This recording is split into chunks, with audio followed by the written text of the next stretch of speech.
winningest driver in the history of the Truck Series.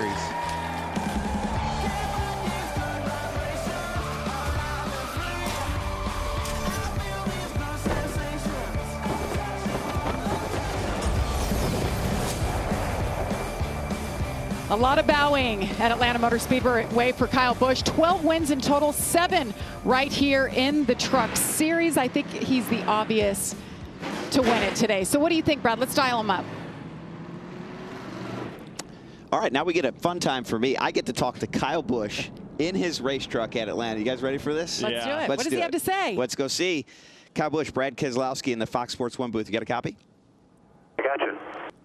Oh, good to talk to you here, man. I know you've been a star here in the Truck Series Atlanta for a long time. You've got 7 wins here, won this race last year. You're back again to recrown, in victory lane.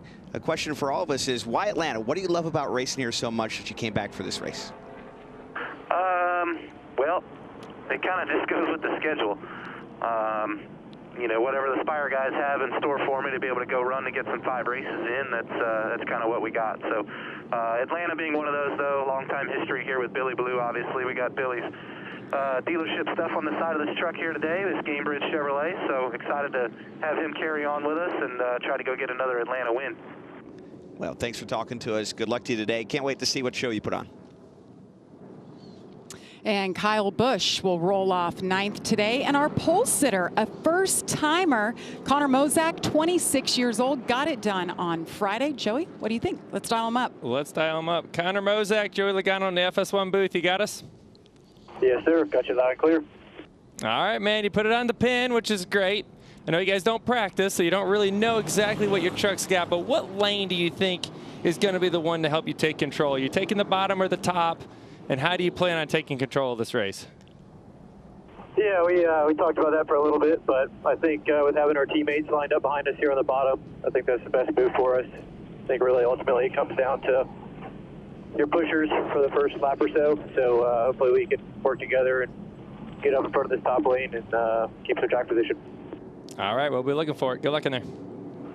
Thanks, guys. Yeah, nice job for Connor Mozak, who is full-time this year in the Truck Series. Time now to take a look at our Craftsman starting grid. Just mentioned the pole sitter, Connor Mozak, alongside Grant Enfinger, somebody certainly to keep an eye on, knows how to find victory lane here. Yeah, then in row 2 here, you look at Raja Caruth and Daniel Hemrick. Look for Daniel Hemrick. He's got a lot of drafting experience in the Xfinity Series and the Cup Series. He could be pretty strong. Jack Wood, Jake Garcia make up row 3. Take a look at the rest of the field here as we pan through them. So they're making pit road practice runs. Kyle Busch, as we were talking earlier, starting 9th. Make his way to the front pretty easy from there. What do you think? I think, you got to think about the Store Sport trucks. They looked really strong last week in Daytona. All of them starting near each other. Corey Heim, last week's race winner. They talked a little bit before today about how qualifying might not be their strong suit, but you can pretty much guarantee they'll find their way to the front for all those Toyotas. See William Sawalich back in there too in the 1 truck. He returns. And Chandler Smith, you see back there in row 14. Probably thought they'd qualify a little better than that, but maybe that means their truck's going to handle really good. They had some issues. We'll drop to the rear, so it'll be fun to watch the 38 come through the pack. Well, let's now say hello to our pit reporters. First up is 2-time Truck Series champion Todd Bodine. How you doing, Todd? I'm great, Jamie. Thank you. Last week we were at Daytona International Speedway, 2.5-mile drafting track. Today, 1.5 miles at Atlanta Motor Speedway, but with the reconfiguration of this racetrack 3 years ago, it became a drafting track. But we call it a hybrid, and why is that? Because with the tighter corners of the 1.5 mile track, you have to handle, your truck has to handle. So when these guys, these teams bring these trucks to the track, they bring their downforce trucks, a lot more downforce, light side force, and with that becomes a bigger draft. You have more draft, a bigger hole, and the draft is very strong here. So it's different than Talladega, and it does drive different. And we have 9 drivers in the field today that have never turned a lap here, and it's going to be different from Daytona. Josh? Let's talk about Corey Heim coming off that win from last week, albeit it came because of a DQ to that 75 truck, but a win is a win. At the same time, when I talked to Corey, he's like, listen, I want to win one the traditional way, something he's done here at Atlanta before. And even though this drafting style of racing isn't his favorite, he says Atlanta plays the most into his style of racing of being a more cautious and calculated driver out there. Well, he's going to start 19th. He's got some work to do, but like you said in the booth, he knew he wasn't going to qualify well, but Corey Heim always seems to be a factor in the end, guys. And he's got home field advantage, one of 3 drivers from the state of Georgia. All right, Joey, how about our Craftsman race analysis? Absolutely. There you see it, track length and all. You got 135 laps, 207.9 miles. Stage 1 being 30 laps, stage 2 another 30, final stage 75. There you see the pit window on the bottom, 55 to 60 laps. Possibly can make it to the end of stage 2, maybe with some helps of some cautions and things like that. But what I really see is the final stage being 75 laps. You're going to have to pit in that final 75 laps to make it to the end. That's where the strategy is going to come up a little bit. And depending on how cautions fall and what these teams want to do for tires, it'll be fun to watch that. Yeah, track descriptions, 1.5 miles, a little over 1.54. Turns have 28 degrees of banking. Hard to see on TV, but in person, you can barely even walk up this track in the corners. 5 degrees down the straightaway. Pretty narrow track at 40 foot. That sounds wide, but not when you're in one of these trucks going 180 mile an hour. And the front stretch a little bit longer than the back stretch, 2,332 feet versus 1,800. And that track description brought to you by Craftsman. Well, we talked about how beautiful of a day it is. No rain in sight, beautiful blue skies. We have a little bit of wind, but how about that temperature? 52, which is about 15 degrees warmer than qualifying yesterday. It's going to be perfect inside the truck, Joey. It's not too hot. Yeah. Exactly, but that also means grip. Right, this track is very sensitive to the temperature, and it changes the way the draft works completely. If these trucks start sliding around, you'll see more separation. But when as grippy as it is today, possibly we'll see more of a pack-style race. And remember, these drivers, there's no practice this weekend. There's 11 drivers in the field who've never raced here before. Ooh, they're in for it right now. We're about to find out. Yes, I can't wait to see this race go green. Connor Mozak in the 81, starting on pole for the first time in his career. Grant Enfinger just outside. Daniel Hemrick, Raja Caruth, row number 2. Green flag is in the air. We're racing at Atlanta.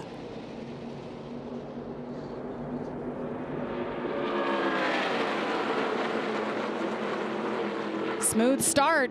Connor Mozak, great start there. See the outside line slip back just a bit. Grant Enfinger back to 3rd. And that's what we kind of heard from Connor Mozak. He wanted to get his teammate clear and then move up on the back straightaway in front of with his teammate, his help to control the race. It looks like they're in a good spot to try to control it for a little bit. You know, it'll be really interesting, like you were talking just a minute ago, Joey, with the track being so cool, will the bottom lane be stronger than the top lane? These first few laps is a chance for these truck drivers to really get a feel for that. Well, that top lane really rolled down the front straightaway, almost got to the outside of Connor Mozak, may have actually gotten there for a minute, but loses that track distance in the center of the corner. You know, shorter distance will prevail in the corners for sure. Those McAnally-Hilgeman trucks came fast yesterday. All 4 of them qualified in the top 10. Now you see teammates all around each other. Mozak, Wood in the 91. Got Daniel Hemrick in the 19, all working together up front here.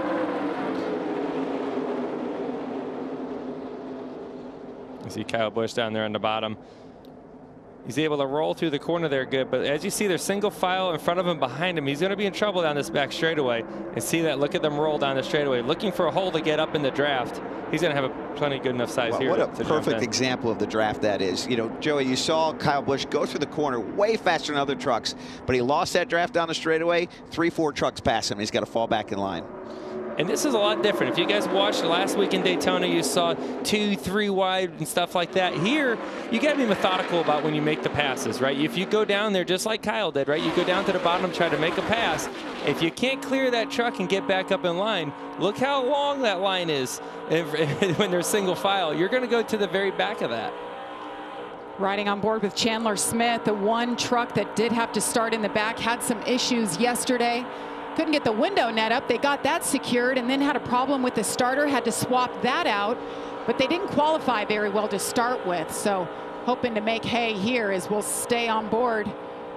He's passing trucks left and right. Chandler Smith on the move. Yeah, that's a little bit of a newer team. You know, we've seen the front row truck team run really well last year.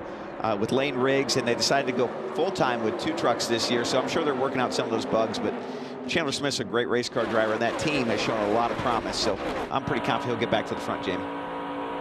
You see Daniel Hemrick running 4th there in the pylon. A little bit of history with you in the Truck Series. Daniel Hemrick back in the day, a little throwback here. Yeah, Daniel back to full-time in the Truck Series, Xfinity Series champion, ran the Cup Series last year. He's going to be one of the threats in my mind to compete for the championship this year. Pretty interesting watching the beginning of this race so far. You see a lot of trucks they singled out. I think some of us are getting an idea of what their truck can and can't do, but when they single out like that, that's when you got to think about the risk that you're taking before you make a pass. I was talking earlier, right? You look at these guys right here. If you're towards the back of that pack, you think, oh, sure, I'll make a move. What do I got to lose? I may lose 1 or 2 spots to try to gain a bunch. But if you're up there in 4th, 5th, and you make a move and you don't get a hole back in, you're going all the way back to 20th right now. You need people to go with you for sure. Big risk here. Some big risk right here.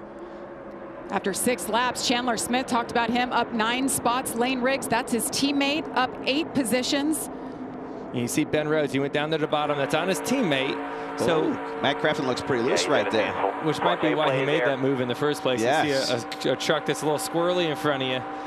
Yeah, then you go past that guy, right? Corey Heim's going for it now. Corey Heim, one of the 5 Tricon Garage trucks running full-time this year. Quite an effort over there. David Gilliland told me yesterday, we're not going to qualify well, but we expect to race well. Oh, see, that's exactly what I was talking about right there. Corey Heim went for that pass, was not able to clear Matt Crafton, and now look at. He's going to the back of the Congo line, isn't he? So that is the risk. It's risk versus reward. And this is it going bad right now. Yes. This is where you're like, I wish I had that move back. And you're just hoping for someone to build enough gap You're that going you to see can Matt sneak in Crafton get loose. Whoa, it looks really loose right there. You know, clearly the front has a little more grip than the rear, Joey. He stepped out. He had to lift a little bit, and you can see how it slows the whole lane up. It's a good save by Matt Crafton. Connor Mozak continues to lead out front. First career laps led, by the way, for Mozak. Let's listen to Crafton's radio. Man, you're free. Easy with it. Free. It's not good right now. All right, thank you. You guys were all over that. He said a little free. Then more free. Whatever you say. Yeah. From your view, it looks a little free. From my view, she's really, really loose. Ben Rhodes on the move last weekend. At Daytona, Ben Rhodes got the pole, won the first stage, caught up in a wreck late, but got some valuable points. Brought some speed here once again with ThorSport. Falls back in line. Looks like his teammate might have helped him out a little bit. That's one of the nice things about having teammates on a track like this is a little bit of give and take, so you don't have to go to the back of that line when it doesn't work out. You can kind of protect each other, and you see the ThorSport trucks doing that very well right there. You see Ben Rhodes doing it again. He's doing it down into the corner. Tried to build a gap there. He's going to try to fill it, but there's no hole to fill. No hole. He does have 2. Oh, he's going to try to make a hole. Squeeze it. Wow. Oh, wow. Raja Karuth there on the outside. Yes, Raja with the. Raja was not going to let him in. It doesn't look like his teammates are going to let Ben in either. So he's going to go back here. Lane Riggs gets around Raja Karuth and moves him into 7th. Gosh, it's just so risky to do that right now when you look at this line to pull out and make that move. But, you know, if you're going to make a mistake, right now is the time, right? You're 12 laps into the race. Now is the time to go for it. Working lap number 12. Raja Karuth in the 71. A little sideways. He hangs on.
Welcome back to NASCAR Craftsman Truck Series racing from Atlanta as Connor Mozak continues to lead over Jack Wood, Tyler Ankrum, Daniel Hemrick, and Grant Enfinger, your top 5. They were pushing the issue when we stepped away 3 wide. Ben Rhodes has been on it. Yeah, Ben Rhodes making some aggressive moves, trying to get that track position. It seems like, Joey, he passes 1 or 2, then maybe loses 2 or 3.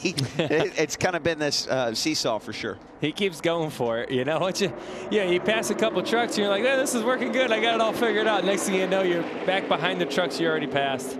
But what I see here, you know, a little bit laps on the tires now. The pack's starting to separate a little bit. Yeah, you're seeing gaps right now. So right. When you go to make these moves, there's a pass. There's a place to go, right? And if you can get to the outside of someone, that's definitely the best move. And you just seen the 17 make that move. That definitely is a great move if you can get to the outside of somebody.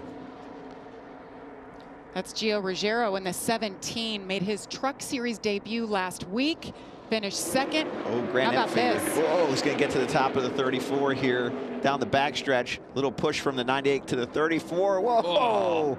He says, I don't really want that push. That was a Thank big you. push at the wrong time. That was right into the corner as you're turning down in there. Yeah, Lane Riggs in the 34, recovered here, still running 6th, but quite a moment. Well, Corey Heim is on the move, up 8 spots. He is in 11th. So this is when having a little bit of downforce. You heard Topo Dine at the top of the show talking about it. Having a little bit of downforce really pays off now. Not maybe qualifying well, but you can make these passes here. Talked about Corey Heim, finished 2nd at Daytona, and then found out that the 75 was DQ'd. He got the win. It's been Heim time. He has been on a roll. Youngest to ever hit 12 wins. What a season it was last year. For more on him, let's check in with Josh. And Jamie, you talked about that win. I talked to Heim earlier. He told me it was a really weird week. He couldn't even really celebrate because even after that win, it went to an appeal. So he didn't really know if it was going to stick until Thursday. But, you know, he got that win here in 2022, but you can still always learn things about this track. And when he did pull out a line before and it didn't work, he said, I just wanted to try that now to see if it was going to work later on in the race. And especially guys in the booth, when you don't have a practice, how important is it in stage 1 to try things out so you have that in mind for later in the race? Yeah, I mean, clearly, Josh, this is your chance to learn for these drivers. You know, it's a pretty quick race, 135 laps, and we're already 2/3 of the way through stage 1. So, you know, you want to make mistakes. What you really need to do is you need to make mistakes that aren't fatal, mistakes that don't cause you to crash out of the race, but you can learn off of. And so far, all these guys are doing a great job at just that. We've been caution-free. Some big moments that look like they could have been a crash, but they're learning a lot as they go here with no practice. All right, you see the leaders here. They're catching some lap trucks that they're going to have to get around. I don't see it being an issue, but you got 7 laps to go in the stage. They go by quick here. 7 laps at Atlanta is a lot quicker than when you're at a 2.5-mile track like Daytona. So, you know, you got to think that these guys are starting to come up with a plan. How do I win this stage? What do I do? You got, you know, his teammates up front there. The next 2 trucks behind him probably thinking, okay, can the 2 of us make this happen together? Will he go with me, or am I on my own? Your mind is running at 1,000,000 miles an hour right now, trying to figure out what is the move to try to gain a spot without losing 5 spots. Josh? Todd?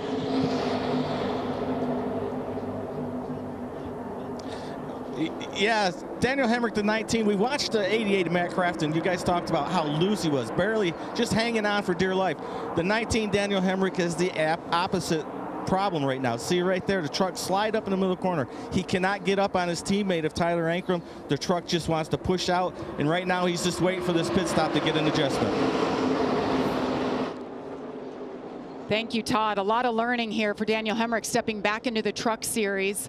He said so many things are different coming from the Cup car and what he's been driving the last couple of years. Guys, he's just having to relearn it all. Yeah, all 3 of the series, the vehicles drive different. But, you know, in my opinion, Joey, the trucks drive the closest to the Cup car.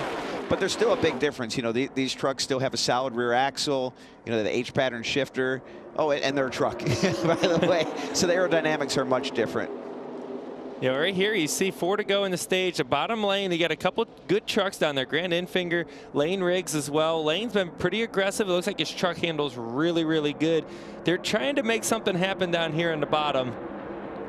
Yeah, I think they need more, Brad. Yeah, I think they need more too. But if there's trucks that can pull it off, it looks like it's going to be the front row trucks, which is the 34 and the 38.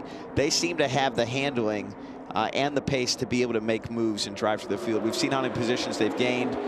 I could see them being a real factor in this race. Well, there's 2 more now that joined them down there. So you got 4 in the bottom. The bottom could hang right now. You know, we said, you know, the guys on the top, they're lifting a little bit. The handling's coming into play. The best trucks are going to be able to move forward right now. And there you see it. Connor Mozak saw that.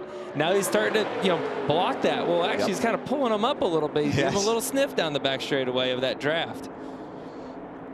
5-car train on the bottom. Truck train, they have a couple more. I saw Chandler Smith entering the fray. I know he was back there, started at the back of the field, as Connor Mozak has been the only leader today. He's led all 28 laps.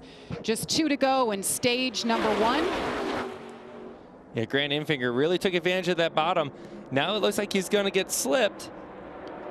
And Jack Wood to the bottom now. They kind of switch spots there, top versus bottom. Able to clear him. Oh, the 34 might get clear here. That'd be a big move. I think this looks like the truck to beat to me. Lane Riggs in the 34. He's able to pull a lane, and we got a jump for the lead. Look for and 3 wide. 3 wide. 3 wide going into turn 1. They keep it off each other so far. The end of stage number 1. Lane Riggs started 16th. Now he's up there 3 wide, battling for the lead. Jack Wood in the outside 91. Here comes Grant Enfinger, full head of steam. There's Kyle Busch in this 7 truck on the bottom. Bold move, trying to get these stage points. This is the last lap, like you said, Jamie, of the stage, and these guys want that stage win and those stage points. Here they come out of turn 4, and it's going to be Jack Wood with stage win number 1 of the season. Well, that was an exciting finish. That was awesome. I love that. You know, you saw single file, and you could be watching this race saying, man, they're just single file. Nothing's happening. And then all of a sudden, you see him 3 wide coming to the end of the stage. Jack Wood did a great job able to get the lead there. But I tell you what, that was a big move by Lane Riggs. I like that truck, Brad. I think that thing's got a lot of speed in it. Impressive job by Jack Wood. Not only was it his first stage win this year, his first in his career. Here's another look at it. 3 wide by Lane Riggs for the end of stage number 1.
Tonight on Fox Primetime Hoops, freshman phenom and player of the year favorite Cooper Flagg leads third-ranked Duke in a showdown at Madison Square Garden against Illinois. Coverage begins at 7 Eastern. That's on Fox. Stage number 1 is in the books. Jack Wood took the win there. And Lane Riggs came across the line third, Joey, but he had some issues. The starter won't work. Can you drop the clutch? Oh, I'm still clutched in. Drop the clutch, see if it'll start it. I've tried several times, it won't do anything. No power. Yeah, Joey, a good day has gone bad here real fast. This was probably the fastest truck from what we could see with Lane Riggs. First off, as you can see now, he's got no power, so his truck's not running. He got to push down pit road and missed his pit stall. And then on top of that, he is going to get a penalty for going underneath the yellow line. Which is the least of his worries right now. Yes. After all that, but I don't know if he's going to get stage points. He won't get any stage points because he was penalized. You cannot go below the double white line. It acts as a yellow line and advance your position. That's what they felt he did there, so he won't get any stage points. And then this issue happened right on top of it. So they continue to help push him back around as Lane Riggs does not have power. Yeah, he's losing laps now, and even if they are able to fix it, it's going to be very hard for him to recover from this. You see stage 1 points. Jack Wood maximizes them with 10. Well, a lot has happened here, and we're going to have green flag or yellow flag pit stops here. I guess some of these guys are not going to try to stay out, Joey. We talked about maybe being able to connect stages 1 and 2 without pitting. It looks like quite a few of the trucks are going to pit. Yeah, I think so. I mean, it went green the whole way, so you're burning a lot of fuel. You know, I think you're going to have to pit here to make it. Corey Heim looks like he might be staying out. Handful of others, but the leaders are definitely pitting. Definitely a unique pit road here. You guys actually have to enter inside turn 3, and it's a long drive around. Yeah, very challenging pit road because of how long it is, Jamie, and you have to maintain pit road speed all the way from the entry of turn 3, yellow lines to yellow line to yellow line, 3 yellow lines here as Jack Wood pulls in his pit stall. Todd, they're coming your way. Cycled it. Yeah, 34 Lane Riggs. They think that the master kill switch might be shorted out and not working properly. Drew Blickensderfer he runs the Cup team. He said that they had a problem when they started the race with it, so they might think that's the problem. Josh? For the 81 of Connor Mosak, just replaying how the end of that stage went and what he could have done better, that was his biggest concern. For Grant Enfinger, it was all about the grip in that truck, guys. This pit road is one of the most dangerous pit roads every year, Joey. It's such a small pit road. The boxes are small. We see crashes here every year. Truck drivers did a good job here of not having an accident. A lot of pit road speeding penalties as well. We'll keep an eye on that. A lot of adjustments on pit road. Jack Woods, a happy man, stage 1 winner.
100 laps to go here at Atlanta Motor Speedway, and we have 3 Georgia drivers in the field. Jake Garcia from Monroe, talked about Chandler Smith from Talking Rock, Georgia, and Corey Heim from Marietta, Georgia. Got the Truck Series victory here a couple of years ago. Told me this isn't his favorite style of racetrack, but he's so good every time we're here.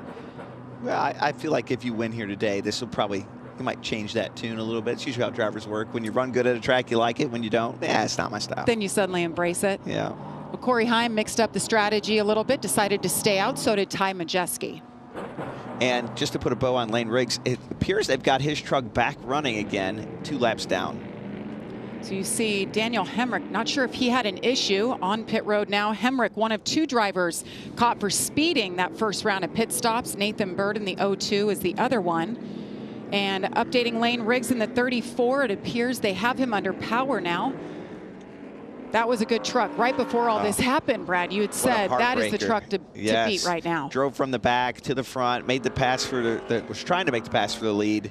And it went south fast, Joey. And the tough part for the 34 of Lane Riggs right now, he's 2 laps down. There's 3 trucks in front of him 1 lap down. All those trucks will get the lucky dog first before he can get back 1 lucky dog to get back on the 1 lap down, and then another one to get back on lead lap. So he's hoping for like a situation where he could possibly wave around, where all the leaders pit and he could stay out and wave around and get one that way. He needs a lot of breaks. He needs some good fortune at this moment to make this up. So it's a shame, you know, as drivers we've been in his shoes, and that's the worst when you have a great car or a great truck and you're stuck and you can't get out of it. Yeah, you see the speeding penalties. There were 5 here last year. It was the 2nd most. North Wilkesboro actually had the most speeding penalties last year. So 2 so far on the day. Heim and Majeski are going to lead us back to the restart. Heim and Majeski both stayed out from what we can tell here. Here we go as the drivers approach the Echo Park Automotive Restart Zone. Corey Heim, Ty Majeski, who stayed out, Kyle Busch, Grant Enfinger behind them. Stage 2 is underway. Big push on the top lane on that restart. Great job working together. The bottom's pushing too, but just not as good. Yeah, for whatever reason. Saw the 81 Connor Mozak. He had been the only leader of the day, led the entire first stage. All the way to the last lap, and you know what? That's the lap that counts. What a finish it was for stage number 1. Corey Heim, Ty Majeski, Kyle Busch, Connor Mozak, Grant Enfinger, your top 5. The field here is quickly getting single file, Joey. You know, they've got some pretty good handling. Big move there by Grant Enfinger, getting to the outside of Connor Mozak. See, that's a something you learn as a rookie, right? You say, oh, geez, don't let that happen again. And Majeski got tired of following Corey Heim. He's going to shoot to the lead. And Kyle's trying to follow through past Heim. It's going to be tight if he can make this work. It didn't work. No. Ty Majeski is the leader with Corey Heim behind him. Remember Kyle Busch in that 7 truck, 7-time winner here in the trucks alone. A couple of Xfinity Series wins, actually 3, 2 in the Cup Series. That bottom line looks pretty strong, though. He's going to be okay for a little bit. You know, you see right there, you got 5 trucks on the bottom. It's going to hang. The 81 truck's fast because he's able to push Kyle pretty well. Oh, Matt Crafton. You guys pointed out his issues early on, how loose he was. Turn down, come on down. Blue right front, Josh, coming your way. You heard it there, and he makes it down pit road. We will stay green. He was running 8th at the time. Yeah, it makes you wonder how that right front got cut down. If under yellow, maybe ran something over, or we'll get a replay pretty early in a run to have a flat tire. Kyle Busch with a nice push from Connor Mozak pushes him out to the lead. You see Matt Crafton off of turn 2. Oh, he's going to brush the wall down the backstretch when that truck merged in front of him. And I'm guessing he's going to blow the tire out when he gets to the corner. Yeah. Gosh, that's all it took. Gosh, doesn't seem much, Brad. No, it doesn't. Just enough to cut it. The trucks, though, you know, they've got a steel body on them. Much more susceptible to, if you make contact with the wall, it clamps down on the tire and pops it. And a good battle for the lead as we're talking here. Great battle. Connor Mozak fights back over Kyle Busch, regains the lead. And he's side by side in the middle of the corner. He's trying to squeeze his way up in front of Kyle Busch. No, and Kyle's like, not happening. That 81 truck, Connor Moses, he's fast. He's really fast. He's got the pace to pull this lane. He pushed Kyle Busch to the lead. Now he's trying to get it back for himself. But what a different looking race from the first stage. Yeah, now you see the second lane's really, hanging well. You got a couple good trucks up there in the front of it. And it looks completely different than the first. Well, we had that caution period, and you got to think these guys had a chance to work on their trucks a little bit, maybe take a little breath and say, hey, what's working, what's not working, and get a little more aggressive with how they're driving them. One of the questions coming into the whole weekend for all three series, can you have a fast car or a fast truck in qualifying and have a great handling car or truck? And I think Connor Mozak is a perfect example. They hit it both so far. He looks like he has both for sure, Jamie, and he's showing it right now. He's ran in the top 3 or 4 here. The whole race, led a bunch. He's got a great car or a great truck to win today if he can keep this up. The 88, Matt Crafton, had a commitment cone violation. So he'll bring it back down pit road now. Insult to injury. He's already lost 3 laps. He'll probably end up losing a 4th. Yeah, and that's kind of what are you supposed to do? You got a flat tire running up against the wall. Like, I got to come down pit road. I know the pit entry here is into turn 3. It is what it is. Yeah. Sometimes it's just not your day. Ooh, 45 laps in the books, 91 laps to go. And yes, Michael McDowell's second straight truck race in a row for him. It's been a long time since he ran in this series. And he looks pretty free right here, Joe. He's had a couple big bobbles there and a good save. That should be the team truck to Kyle Busch, Aspire Motorsports.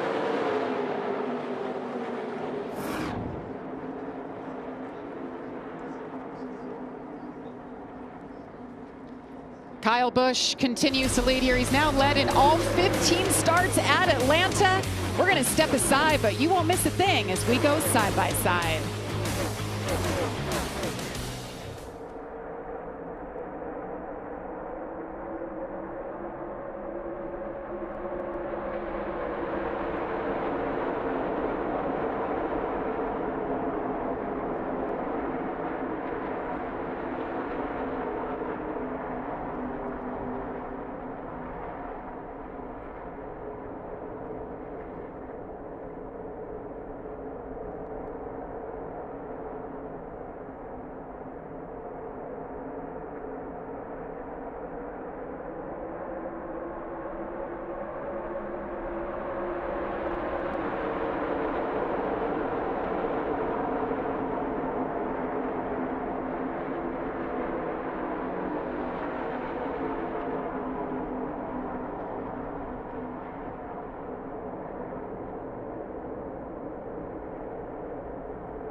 Kyle Busch in the 7 truck continues to lead here at Atlanta Motor Speedway. Ty Majeski just behind him. Grant Enfinger, Corey Heim, your top 4.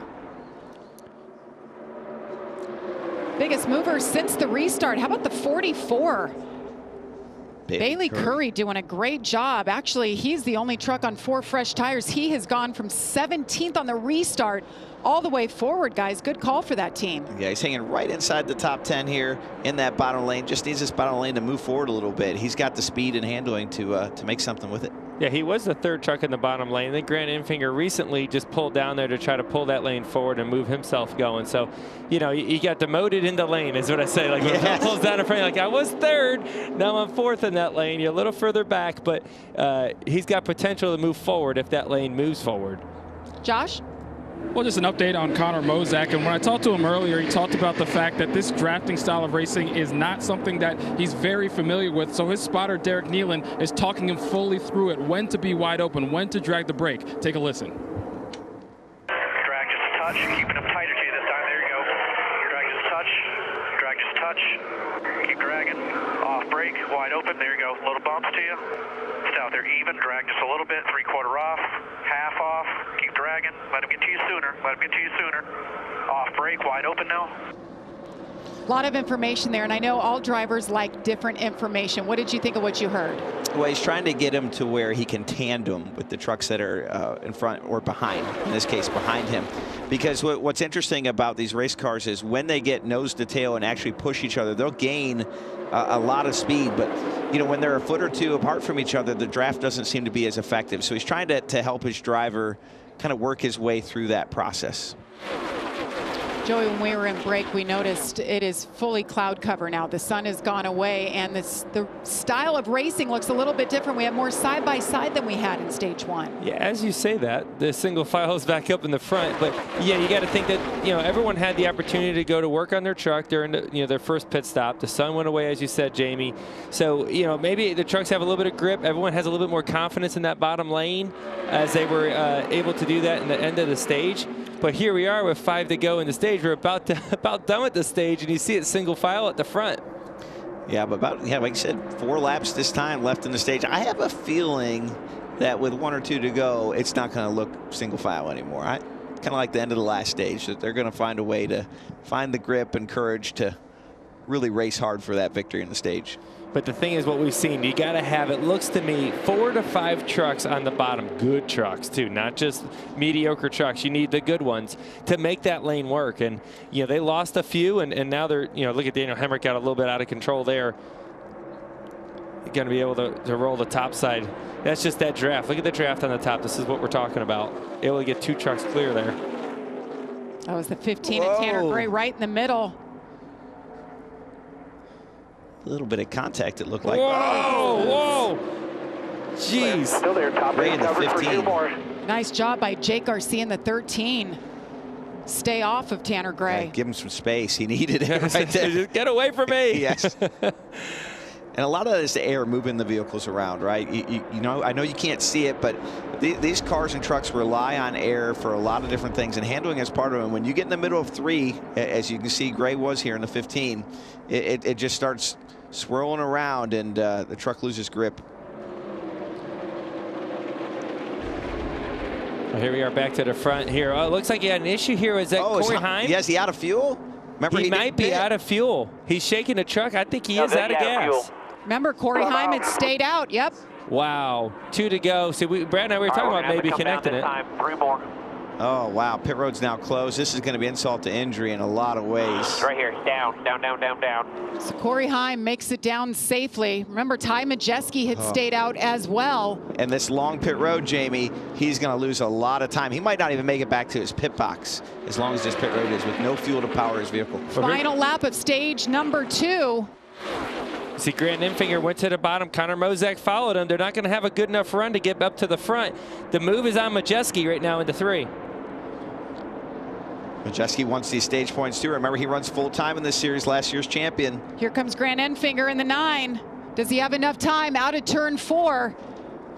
Kyle Busch, flag in the air. He wins stage number 2. Ty Majeski, who opted to stay out, finishes 2nd. Grant Enfinger 3rd. Michael McDowell 4th, and Caden Honeycutt round out the top 5. Meanwhile, Corey Heim is limping his way down pit road, out of fuel. Kyle Busch, stage 2 winner.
Football fans, the UFL is back. Spring football returns, bringing the MVPs, the game changers, and a dynasty in the making.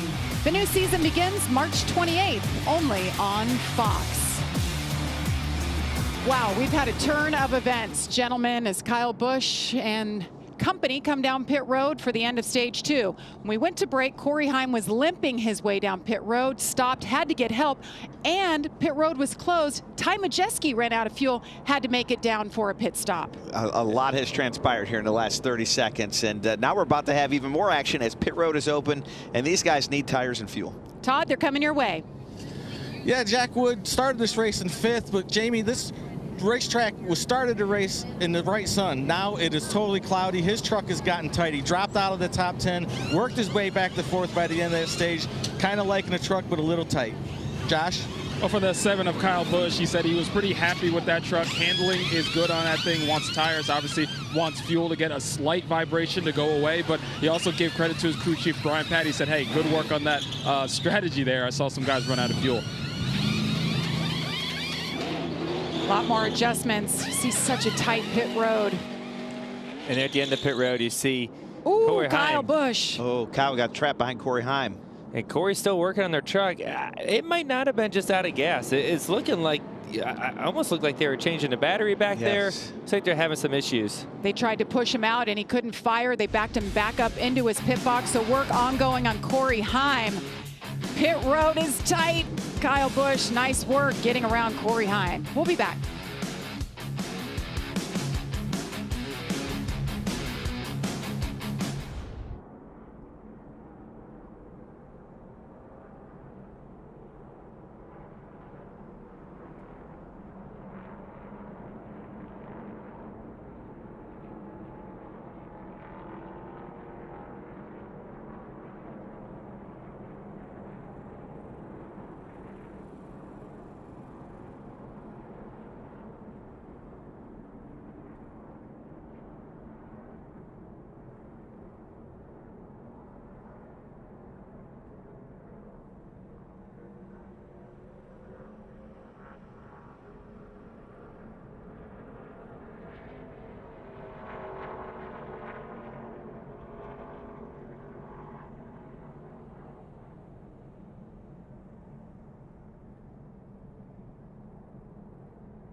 Sunday, NASCAR's best tackle Atlanta Motor Speedway with the NASCAR Cup Series. Coverage starts at 3 p.m. Eastern on Fox. Check your local listings or go to NASCAR.com for the latest information. A lot more action still to come this weekend. Jamie Little joined by Brad Keselowski and Joey Logano. They'll both be on track tomorrow and fast in qualifying. Well, Corey Heim, his issues continued for a bit on pit road. He is now 4 laps down. Josh, what's going on? Well, yeah, Jamie, we saw obviously the 11 try and stretch that fuel window to the end, ran out of fuel, had to come in and get that. And then, of course, after that, they had an issue on pit road. He could not get that truck that is, to turn over. They kept trying to fire it. Finally got it to fire back up. And then, of course, they had to come back down to pit road, get 4 tires, top off with fuel. So a bad day, just getting worse for Corey Heim. We've seen this with a couple drivers here today where just a lot of misfortune to some degree. Corey Heim, Lane Riggs, you know, both of them looked like they had some of the trucks to beat, and now they are buried, and it's going to be hard for them to dig out of that. Yeah, not to mention Majeski going through the same thing as well, which I don't know if he's on the lead lap or not. Majeski's now back on pit road, actually. Yep, he's 1 lap down. Looks like he's probably going to top off here as they go double up. Which he's going to be in the back anyways because he pitted during a closed pit road, so he's going to have to start in the very back. So he's going to top off here. And I tell you what, guys, making it to the end here is questionable, right? I think a few cautions, you can stretch this with a lot of cautions. I look for these trucks to pit. If there's a caution within 5 laps, probably going to see the whole field top it off and try to make it to the end. But that's what these guys are doing now. They're going to pack this fuel cell with all they got. They got all the time in the world to do it. And now they're on their own strategy. They can maybe try something a little bit different than everybody else. An update on the 38. Chandler Smith had a safety violation. A crew member had fallen over the wall. He was 9th at the time. So that is a penalty. So he'll have to go to the back. He'll drop to the rear. That's where he started the race, fought his way all the way back up inside the top 10. He's back there with his teammate who actually stayed out to take the wave around. Not the free pass, the wave around. So he's going to be low on fuel and needing a yellow to get back in this race, but he has a shot at it, Joey. Yeah, well, he's probably got, what, probably 30 laps, 25, 30 laps of gas left before the caution, before he's going to, he's going to be praying for a caution in that amount of time. Yes, both of the front row trucks. Only 2 cautions so far today, both at stage end. So here we go as we get ready to start stage number 3. The drivers are approaching the Echo Park Automotive Restart Zone. It's Raja Caruth, Daniel Hemrick, Andres Perez, and Grant Enfinger, your top 4.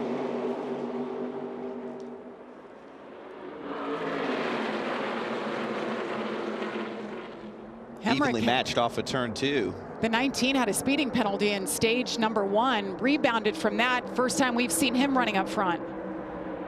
Yeah, this pit road sequence really mixed the field up. Kyle Busch, who won stage 1, is now back in 10th position.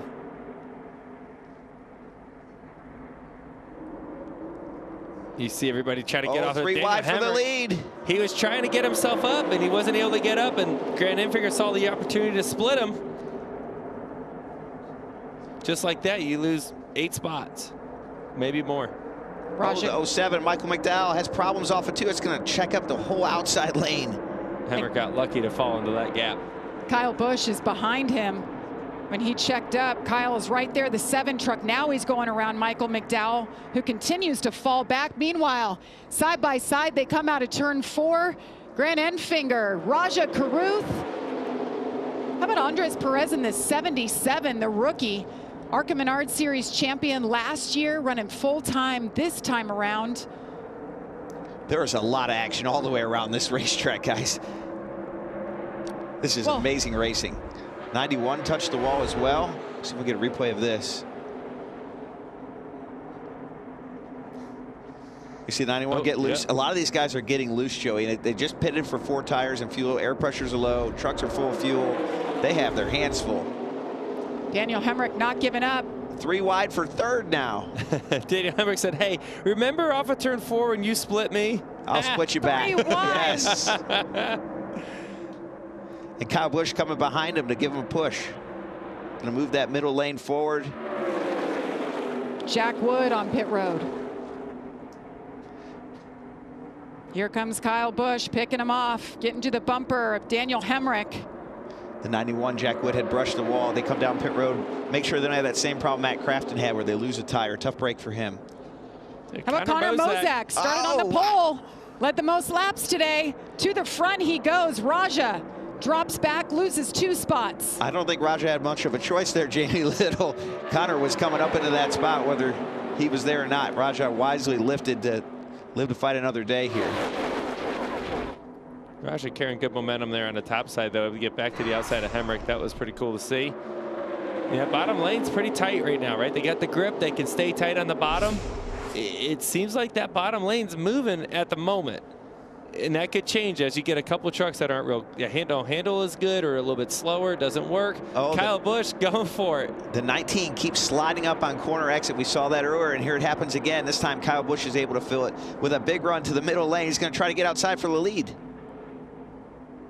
Or the bottom. Little side draft here. Oh, we got one truck on the wall. Nathan Bird, the outside wall. We stay green as of now. Kyle Busch back out front. We saw Michael McDowell in the 07 falling back a bit. He thinks he has a loose wheel. Keep an eye on that. Meanwhile, they're packed up side by side. 62 laps to go here at Atlanta Motor Speedway. Kyle Busch just taught Connor Mozak a good lesson. Oh, Raja Caruth goes around at the front of the pack. Daniel Hemrick gets into him. Caution is out. There's William Sawalich goes sliding right into him. Right across the start-finish line. As fast as Raja spun out and switched directions, something happened. Yeah, it looks like he got somebody on his outside. Said he cut a tire. That's what it looked like. I think he cut a tire, too. The tire is off of one of these trucks, but there's been so much contact here lately, we can't tell who. It just seemed like it happened so fast, Brad. Yeah, I want to see the replay here. He had Connor Mozak on his outside. I wonder if it took the air off and spun him out, Joey. I'm going to get a replay here in a minute as you see all the carnage. You know, you just can't appreciate how intense this racing is, how fast it is until it goes wrong. Here you're going to see Connor Mozak on the outside of Raja Caruth here. And the 71 is just going to come around. Ooh. Dude, that happened really fast. You don't typically see a truck just snap that quickly. It looks like the tires are up, though, Joey. I know. I don't see one flat. Usually there's a bit of a drift moment, right, where you get a slide or a snap and you catch it a couple times. That thing just swapped ends. Not much he could do about that. All right in front of the field here. A lot of big hits. Some big. Perez in the 77 was having a great day, yeah. We're under caution for the first time for an incident on track. We'll step aside as Kyle Busch continues to lead Connor Mozak.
Under caution for the 3rd time at Atlanta Motor Speedway as you're watching the NASCAR Craftsman Truck Series.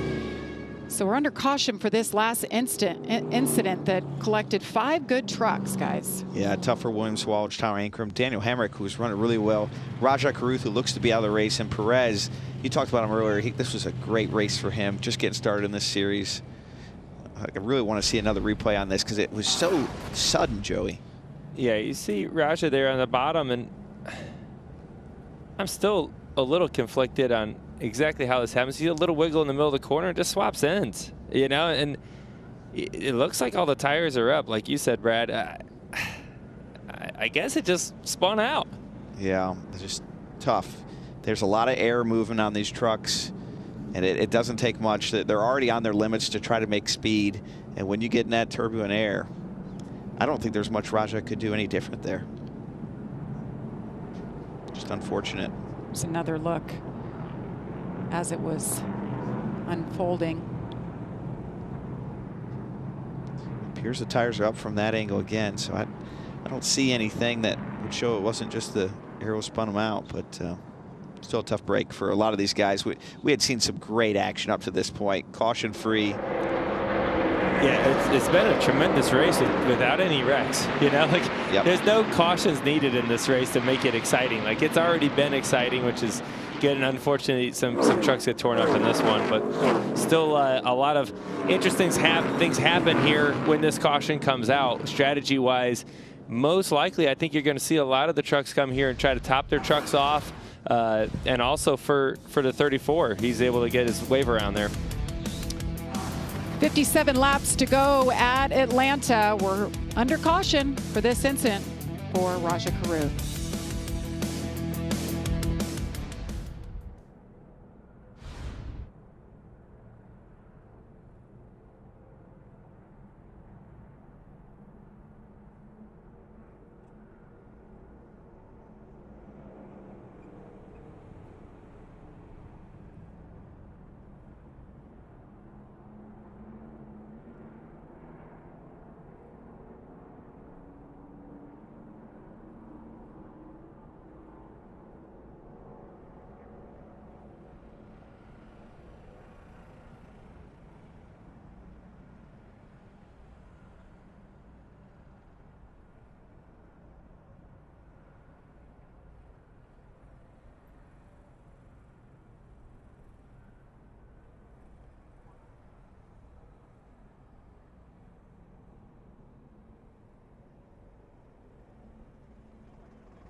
And the red flag is out here at Atlanta Motor Speedway as cleanup continues. I'm joined now by Brad Keselowski, Joey Logano. Good to have you guys here. You see a Heroes Homecoming, May 22nd. That's something you know, and it's near and dear to your heart, Brad. Explain what's happening in your event. You know, a lot of the drivers have foundations. Joey, you've got a great foundation with Joey Logano Foundation. I have the Checkered Flag Foundation to help our servicemen and servicewomen. So we've got a big event to help them. Heroes Homecoming. We're going to have some veterans and heroes that we're going to celebrate. Great event in Charlotte, North Carolina around race weekend, and we're really excited about it. Hope some fans watching who might want to come, buy a ticket, come join us. Yeah, it's great time. I've been to a couple of your events. You guys do great things. Thank you. Give away service dogs to veterans. A lot of great things. It's great to be able to give back. We're looking forward to it. And even better when you could take the American flag to Victory Lane. Yes, yes. Maybe I'll auction off an American flag from Victory Lane this weekend if Joey will let me win. Yeah, well, I mean, you can still auction off the American flag. Might not be from this weekend. Come on, Joey, it's for charity. It's for charity. I'll buy the American flag. How's that sound? Yeah, we tried. But no, I think it's amazing what our whole industry is able to do, right? I mean, I think we all realize that, you know, it's what we do is really cool, but it's honestly pretty pointless because we drive around in circles all day to end up in the same place. Like, that's about the dumbest thing I've ever heard. But when you take that platform to impact people in a very positive way, it's really cool. And the way Brad does it with our soldiers, right, and the people that fight for our freedom, we focus on foster kids on our side. So it's neat that a lot of drivers kind of find their area of where their passion is, and all of us support each other. The fans jump in on that. Our sponsors jump in on that. It's really a tremendous part of our sport. Yeah, you guys do so much and give back so much. And you talked about going in circles, ending up in the same place. It all kind of began for you. This was one of the places, right, JL? Like, you started racing right here in the infield. This is a second home to me, if you will. I lived right here at the racetrack in one of the condos for about 6 years. And I raced the Legends cars on the quarter mile here on the front straightaway. And really, to be honest with you, the dream was always to go at the quarter mile and just go straight and get on the big track. Like, that's what I wanted to do as a kid. And so many memories here, and being able to win here a few years back and last year has always been special. There's my hot rod right there. This isn't here in Atlanta. That's in Albany, Georgia. It's just track, unfortunately, isn't around anymore. But that's when I was 9. Some people thought I was 12. But, yeah, and this was here in Atlanta. That's when you say, thanks, Dad. Yeah, we had a great birth certificate for a little bit that allowed me to go racing until I got busted. And I had to go back for a little bit and then came back to the Legends car stuff. But they're fun. I went down there last night to watch the kids race Bandoleros and Legends cars, and the memories just come rushing back of watching parents out there with their kids, having fun, learning about racing. And it's very intense, right? I mean, I stood there in Victory Lane with all the parents, and it gets very intense for everybody watching. But, yeah, that's the future of our sport, and a lot of it starts at, forums like that. That's where it starts. Gio Ruggiero, he's new to the truck series. I said, how'd you get started? He said, I went to a Bandolero race. They had this whole setup and said, like, you can get in this car. So he said, Dad, I got to try it. Of course, they ended up buying one, and now here he is. And he's a talent, a rising talent in the truck series. Well, right now, Joey, your home track is a little dirty. Like, it's really dirty, which is why we're under red flag. You can see the trucks are that. There is jets running, there's stay dry, pretty much all the way around the racetrack after this last major incident, and the red flag is out. A lot of work being done around here to clean it up. Yeah, well done by the AMR safety crew, too, doing a lot of work to clean up. Well, let's get an update on Ben Rhodes. What does Rich Lucius have to say, Todd? Yeah, here with Rich Lucius, Ben's crew chief, and you told me some stuff that was a little strange. I've never heard before what Ben had relayed to you. Can you tell us what it is? I told you that off camera.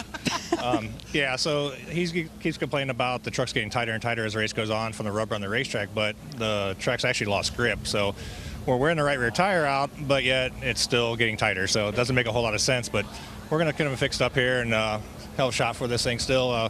Our camper's in F-150 is really good, I think. But it's all about track position right now, and luckily we got Ben Rhodes behind the wheel. Yeah, he's a pretty good one. So Ben Happy Rhodes, birthday to Ben Rhodes, by the way. It was his 28th birthday yesterday. he does not look 28. He looks even younger than that, so I want those genetics. The Kentucky boy. Yeah, looking good.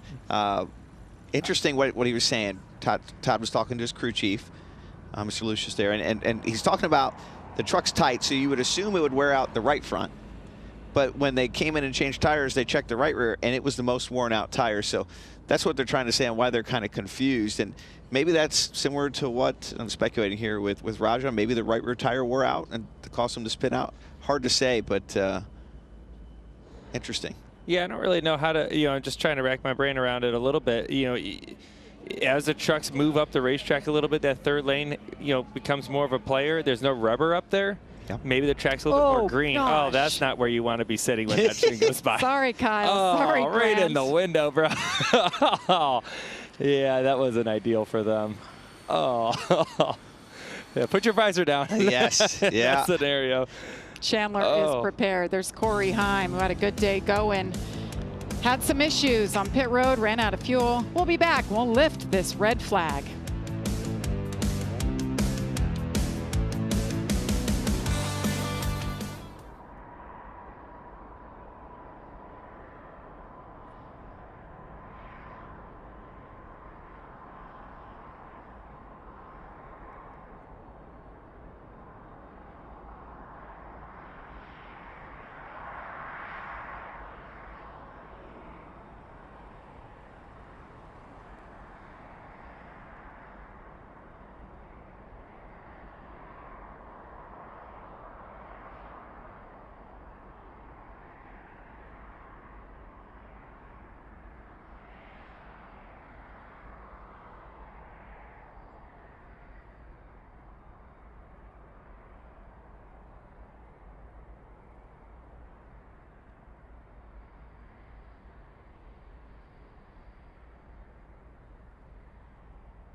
Well, the guys in the booth with me know a little something about getting around this place and getting to victory lane. There's that American flag, Brad. Joey got some wins here, too. He's got him on the new track since it's been reconfigured. In fact, I'm a little bit still mad that he beat me for one of those races. Oh, well. Yes. I had to get a couple every now and again. Either way, Auto Trader was a real winner in that one. Won both of them. Yes. Remember, these guys will join the rest of the field tomorrow. Pre-race starts at 2 Eastern. Race starts at 3 Eastern. That's all on Fox. You guys had a great qualifying effort earlier today. All the blue ovals got the job done. Joey rolling off 4th, and Brad will roll off 9th. Fords are fast. We're ready for tomorrow. Let's hear from a crew chief, Josh. We're down here with Brian Patty, crew chief of the 7 truck, with Kyle Busch. So first of all, what's going to be the conversation about how you handle this third stage, the end part of this race, given how good you've been so far?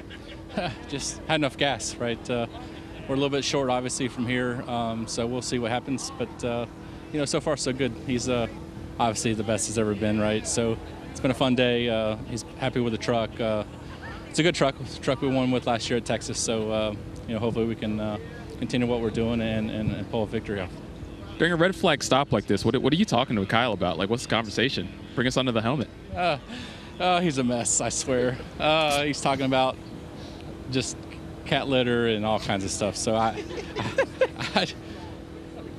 I hope everyone at home is listening because it's so funny to scan his radio.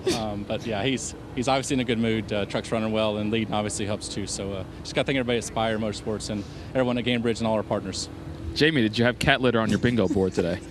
Well, when he got blasted with it, you knew that was going to be on the bingo card, right? I could only imagine what he said when that jet dryer went by there and blew a pound of kitty litter into this right side window of that truck. I'd like to see that replay again. I think that might get edited and put on social media for a little while. Well, Grant Enfinger was right there and got hit with it as well. What did he have to say? Oh, my goodness. Sorry, I should have told you. I mean, there's it there. It's just, man, it looks like we've been at the beach now. I mean, there's going to be kitty litter down the intake, down my throat, everything. I mean, we laugh. I feel bad for him. Oh, we do have a replay. Here it is. Oh, I love the Fox Fletcher gets booth really here. thick up front here. Oh, it's going to go right in all the windows. Wait for it to get to Kyle Busch and Grant Enfinger's truck here. Yeah, right here it gets thick. Oh, yeah. Oh. It's like a desert. There's Grant. There's Kyle. Oh, yeah. Just breathe it in. That's good for you. Jeez. So Russell, the guys that give us all the stats and do such a great job. Oh, wow. Look at the shot. He's scanning Kyle's radio. One of the things Kyle said is, I've never owned a cat, and I can see why. Yep. And it's just getting better from there. So if you have a scanner, enjoy that. He could right now because he has enough kitty litter in his truck to not have to buy some for quite some time. You can save a couple bucks. As a cat owner, I can say kitty litter can be expensive. So. Are you a cat owner? Yeah, cat owner. We have a cat in the Keselowski household. I did not know that. Once they fire him up, that sandy cat litter is going to be all over once again. Hey, there's Luke Fenhouse. Haven't talked about him. He's got some races planned for the season. Raja Karut goes around. 57 laps to go.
Red flag has been lifted here at Atlanta Motor Speedway. We're back under caution. Kyle Busch shown as the leader, but man, that was an extensive cleanup after that 5-truck incident that started with Raja Karuth, who, by the way, was the only driver with the top 10 in all 3 draft races last year. He's now crashed out of both this season, so not the way he wants to start. These type of races, they give it and they take it away. Yes, they do. Yes. You feel really good. Oh, I understand how to run these tracks, and no, it's just part of it, though. There's times you go on runs where it's like you just can't do anything wrong. You keep popping out of the wrecks, and you're like, oh, I made through another one. Yeah, and what then was there's so hard times about where, that? Yes. Yeah, and there's times where you'd go for 5 races straight and keep getting tore up in them, and you're like, jeez. Yep, and every wreck's in front of you. Well, we've had a lot of action so far today. Let's take a look back at the first 80 laps. Stage 1, Jack Wood with a great move, a 3-wide battle for the win of this stage, and then things went sour, really bad for Lane Riggs. Finished the stage second, or at least we thought, gets a penalty for going right at the line, and then runs out of battery. Matt Crafton get a tire, right front tire flat. Heim runs out of gas, and then has really big issues trying to get this thing started back up. Was on pit road for a long time, 4 laps down. And then this is going to set up our big crash, which got us on a red flag right now. Raja Karuth off of turn 4, loses it, takes about 4 or 5 trucks that kind of come along for the ride. A lot of debris, a lot of mess, a lot of good trucks out of the race. So how is this going to set us up? Assume we're going to have about 53 laps to go when we get back to green. And it should be interesting because if you pit here, you can for sure make it. If you don't pit here, you might be able to make it on fuel. You might be able to make it to the end of this race. You might not. It's going to be really close. Another yellow would be mandatory. So these crew chiefs and these drivers have a tough decision to make when pit road opens. It hasn't opened yet for the leaders, but when it does open, this is going to be a tough call. What are you going to do, Brad? What's your call? I think you have to pit. I mean, we just saw a major wreck. The field has now shrunk down to roughly 15 to 20 trucks that have a shot to win.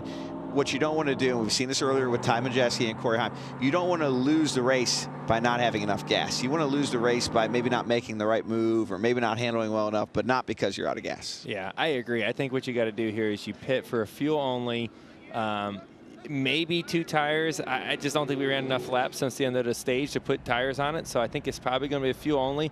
What you got to look out for in these scenarios, though, they're going to come in, they're going to top it off, they're going to take a couple seconds of gas, 2-3 seconds of gas.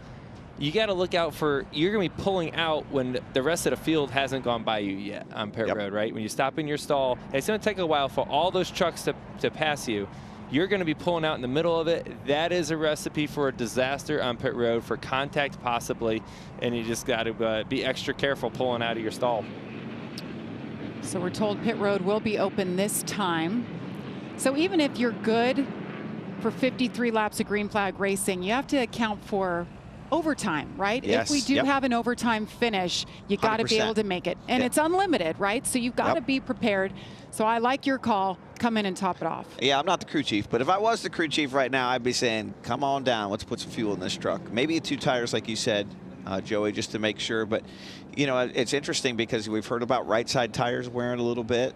Might be a little bit of reason to do this pit stop for tires as well. Right, well, pits are open this time, so as they come off of turn 2, they're going to have to make their decision pretty quickly.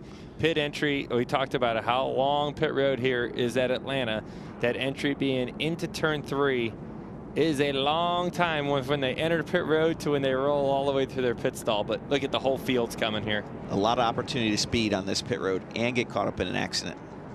All the pit crews got their helmets on. They are ready to go. Ready to top off for perhaps what could be the last stop of the day for these teams. Just can't believe how much the weather has changed. We were full sun, some clouds at the start of this race. Full clouds now. We've heard different talks about how the track has changed. But here's something about that pit road. Look how separated the field is. When it's that long of a pit road, a rolling ties, everyone's trying to maximize it a little bit here and there, and it's risk versus reward, right? But look at that distance in between each truck. Pretty big. Todd, they're headed your way. Yeah, we heard from Rich Lucius, Ben Rose crew chief. Didn't know really what to change, kind of confused, decided he was going to free him up. His teammate Luke Fenhouse has the opposite problem. He's a little too loose. His crew chief, Doug George, decided he was going to tighten him up and let this young man go get it his first time at Atlanta Speedway. Josh? For the 81 of Connor Mozak, your pole sitter, he said he's just a little free running the bottom. They topped off for that, and Kyle Busch happy with that truck. Just needs some fuel to get to the end, guys. Mixed bag there watching pit road. Some fuel only, some 2 tires, some 4 tires. They'll bunch him back up. And we'll get back to green flag racing. Kyle Busch will lead Connor Mozak, Grant Enfinger, Spencer Boyd.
Craftsman Truck Series live from Atlanta Motor Speedway. Glad you're joining us today. Kyle Busch trying to win for the 8th time here at Atlanta in the truck. One of 5 starts that he will be allowed to run this year. And he's doing a heck of a job, has led the most laps today, 35. Connor Mozak started on the pole for the first time in his career. He's led 30 laps today. Raja Karuth, who's out of the race, led 8 laps. Something interesting right there. Top 4 trucks went to the top. Yeah, that was really interesting. All of them. Grant Enfinger said, "Merry Christmas, I will take the front row." Yeah. Wonder why they did that. They must think the top's going to be dominant on this restart. There is a lot of oil dry in the bottom lanes, Joey, on both ends. Yeah, but I mean, you got to have a little bit of faith that NASCAR's done a good job cleaning that up. And yeah, it might be a little dusty down there and all those things, but gosh, it's hard. You know, I say you're Grant Enfinger. It's kind of like no brainer. It's a Merry Christmas moment. Yeah, you're definitely going to take it. Yeah, I agree. Be interesting here as we look through the field. You know, we lost a lot of good trucks in that last crash. Be interesting to see if the draft is able to stay as tight now that there's, you know, less trucks that are undamaged and capable of running that pace. Ty Majeski back on the lead lap, so he'll restart in the 19th spot. There's Daniel Hemrick. You see the damage to the left front. He was involved in that last incident. And that's big damage too. You know, whenever you damage the front of a race vehicle on a track like this, it's hard to get your pace back. You see a lot of damage to the hood and the fender for sure. 4 trucks out of the race. Raja Karuth, William Sawalich, Nathan Bird, Keith McGee. Pace car is off. Kyle Busch on the outside. Grant Enfinger on the inside.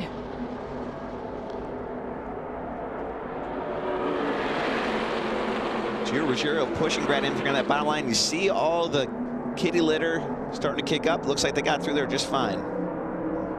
There's two trucks on the bottom, really tandeming out there, doing a good job pushing to be able to maintain with that outside lane, but they got no help behind them. Luke Fenhouse, the closest truck to him in the 66 on the bottom. Gio Ruggiero in that 17 truck, mentioned his effort last week, finishing second in his Truck Series debut. Did everything right, guys. He could have put himself and others in a bad situation. The end of that race, he did not. A lot of kudos this week. Now he finds himself at the front of the pack again, trying to help the 9, trying to hook on, right, Brad? Yes, he has that clearing on the outside, but now he does. He's going to take it, jump the outside of Grant Enfinger, and say, hey, there's a free spot. I'll take that. But Gio is one of those guys that I think is an underrated rookie driver, young driver in this sport. He's got a lot of talent and potential, and he's showing it here with this finish at Daytona and his run here at Atlanta. Yeah, it was a smart heads-up move to take that, right? That bottom lane didn't look like it was going to be moving anywhere. He has no really way of knowing that besides just his feeling at that moment, right? He didn't have experience to know that that's what was going to work out, but it's just good instincts, exactly. Caden Honeycutt in the Nice truck, the 45. Have high hopes for him this year, running full time. Yeah, 2 Nice trucks in the top 6. So this is the point of the race, right? All these trucks, they got enough fuel to make it to the end, right? And Ben Rhodes going to sneak the outside. Whoa, this happened to Connor earlier in the race too. He let that outside stay open, and he's going to lose a lot of spots right here. That was a brave move by Ben Rhodes. He's going to try the same thing here with Kyle Busch. Had to lift. Yeah, good luck doing that to Kyle Busch. That's not going to happen to him, I don't believe. Connor Mozak all by himself on the bottom. Can he get anybody to drop down and run with him? Right now he's got a small gap right there. He might squeeze it in there before it closes up. No, he's going to go all the way to the back here, it looks like, Joey. It's a tough break. What a fast truck, right? And he was in the position he wanted to be in, right? Yep. You're sitting there in second, and all it takes is just to lose that little bit of focus for a second and let someone sneak to you outside, and it's over. And people ask all the time on these trucks, why is it that the outside lane is so much stronger? Why do you see moves like that? And it has to do with the trucks aren't quite symmetrical. You can kind of see it on some of our overhead shots where they're built where the right side is a little more favored. It's longer. And it gives the aerodynamics on the trucks a little bit of stability for making left-hand turns. But when somebody gets outside of you, it just kills the speed on your race truck and takes away all your handling, and you go backwards very fast. That's why you tend to see in this series the high lane being preferred. Gosh, it's painful to watch him just slowly creeping to the back. You see it all the way down the straightaways. There's a gap right there. He's got to get up in there. Didn't take it. And it's just going to keep going backwards here. Saw the 11 truck of Corey Heim. If you weren't with us earlier, he ran out of fuel, then had more problems on pit road. He's 3 laps down. Tough day for him. Had a great truck, great effort here. One of the favorites for this season. Yeah, for Corey right now, you're that many laps down. He's just going racing. You know, he's just seeing if he could drive through the field, see how good his truck is for when they come back here next time. You know, those type of things. But the likelihood of driving all the way to the lead and getting his lap back, I mean, that's what he's trying to do. That's his only play he's got. But I don't know if he's going to be able to drive all the way to the lead and pass Kyle and get a lap back. That'd be tough. Tanner Gray having a great race in the 15. Jeff Hensley on the box, his crew chief this year. Hensley worked with his younger brother last year, Taylor Gray, who's moved up to the Xfinity Series. Really feel like the confidence is starting to grow in this young man. He was a drag racer for so long. Now he's been in the Truck Series for a handful of years. And we know Tricon has great trucks. He's in some great equipment here. Caden Honeycutt is one of the guys running right in front of this group, or number 15 of Tanner Gray.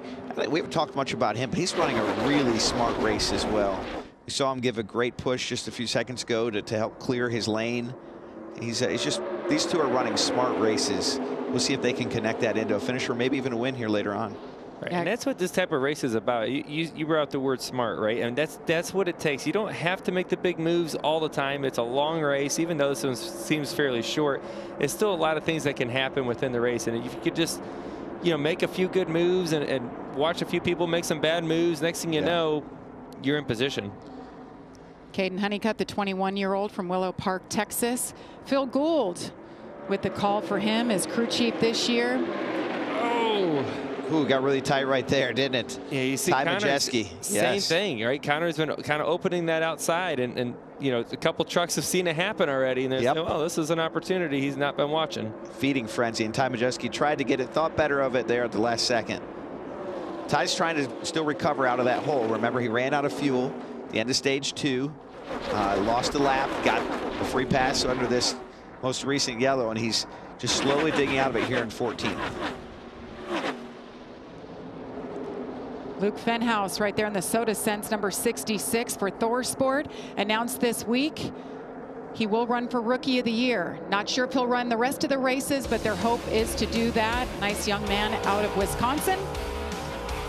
39 laps to go. Kyle Busch continues to lead.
Ben Rhodes, Caden Honeycutt, Tanner Gray, and Bailey Curry.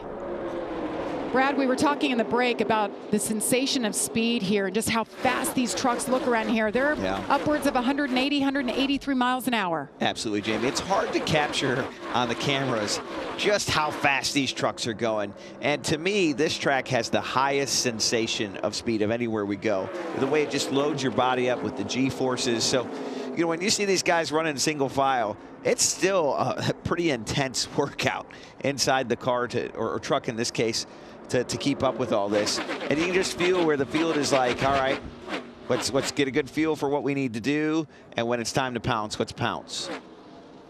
Ben Rhodes, to me, Joey, looks like he has the speed to keep up with Kyle Busch and to make a move here. And he's just kind of waiting for the right window of opportunity. Yeah, right now, if you're Ben Rhodes, no point to make a move.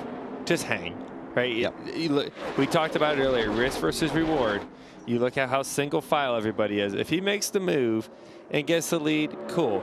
If he doesn't get the lead, he can't pull it off all the way back. All the way to the back. So, you know what? Second doesn't sound too bad at the moment. Yep, and he'll have his shot here. He's got to decide when he wants to take it, but he will have a good shot at this. And that's most likely what the top 5 is thinking. Maybe, you know, even probably further back. But I think when you get, you know, outside the top 10 right now, it's starting to be a little bit more enticing to make the move. Like, yeah, you see Stewart freezing right there, jump to the bottom. He's trying to pull the bottom forward back from the 12th position.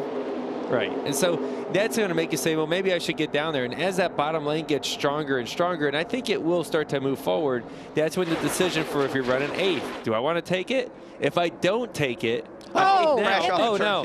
In the wall, the 33, Frankie Muniz. And that's Mozak, is that our right? pole sitter? Yes. Connor Mozak into the outside wall as well. Oh, tough break. You know, so he's got a right front down. I don't know if it happened before or after the wreck. And the yellow's not out. We're staying green here. There's the 33 truck of Frankie Muniz. He had worked his way up to 11th, having another solid day. He is really torn out. He's going to spin out. Here. Debris all over the track now in turn 1. Yellow's out. Stay down. Hold the brake.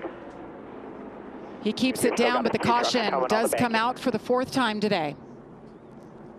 Yeah, I think after the damage there, you see the rear spoiler pulled back there. No downforce on the back of that truck. Front suspension's knocked off. Flat tires. Yeah. Deeper in the field, they were trying to work that second lane on the inside, and it got jumbled up a little bit. We'll take a look at exactly what happened here. But tough break for Frankie Muniz, who got off to a solid start, 10th last week at Daytona. And our pole sitter, Connor Mozak, like you said, he got swallowed there in the draft. Went to the back, got in trouble. Yep. That's the risk of making those moves on the bottom lane, or just getting to the bottom lane in that case.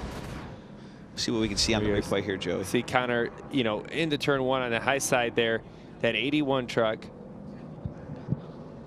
And Frankie right there in front of him. He sees the gap to try to get to his outside, gets there. Ooh, the 19 comes up maybe a little bit as well. Yeah, just ran out of space there. And yeah, you could maybe say the 19 came up a little bit. Maybe he didn't quite know he's 3 wide yet. In that case, you're almost 4 wide. Yes, yep. Then once you make contact in the corner of one of these trucks, the right rear corner this time for Frankie, there's not much you can do. It's just going to hook into the wall.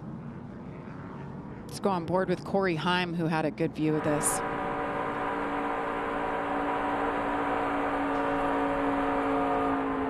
There you see you get 4 wide, and just not enough room.